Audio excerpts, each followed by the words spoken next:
एक छोटे से गांव के किनारे एक विशाल पीपल का पेड़ खड़ा था। गांव के बुजुर्गों का कहना था कि वह पेड़ शापित था।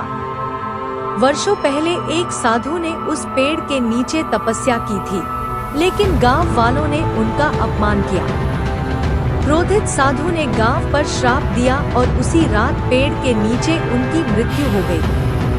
तब से कहा जाता था कि पेड़ के पास रात में अजीबोगरीब घटनाएं होती हैं।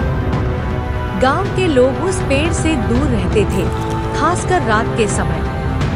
कई लोगों ने दावा किया कि उन्होंने पेड़ के पास रात में सफेद साड़ी पहनी एक औरत को देखा, जिसकी आंखें जलती हुई दिखती थी।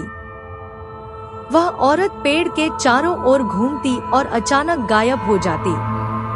जब कोई उसके करीब जाता तो उसके पैरों तले जमीन हिलने लगती और ठंडी हवा चलने लगती। एक दिन गांव का एक निडर युवक रमेश, जो इन बातों को अंधविश्वास मानता था, अपने दोस्तों के साथ चुनौती के तौर पर उस पेड़ के पास रात बिताने का निर्णय लिया। वह अपनी जिद में दोस्तों के मना करने के बावजूद वहां चला गया। आधी रात के समय अचानक तेज हवा चलने लगी और पेड़ के पत्ते जोर जोर से हिलने लगे। तभी रमेश ने देखा कि एक छाया पेड़ के तने से निकलकर उसकी तरफ बढ़ रही है।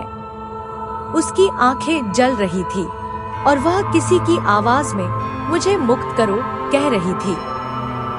रमेश भयभीत होकर भागने लगा, लेकिन उसके कदम मानो जमीन से चिपक गए हों। वह चीखने की कोशिश कर रहा था, पर उसकी आवाज बाहर नहीं निकल रही थी। अगली सुबह गांव वालों ने उसे पेड़ के पास बेहोश पाया। जब वह जागा तो वह पूरी तरह बदहवास था और उसने गांव छोड़ दिया। तब से किसी ने उस पेड़ के पास जाने की हिम्मत नहीं की।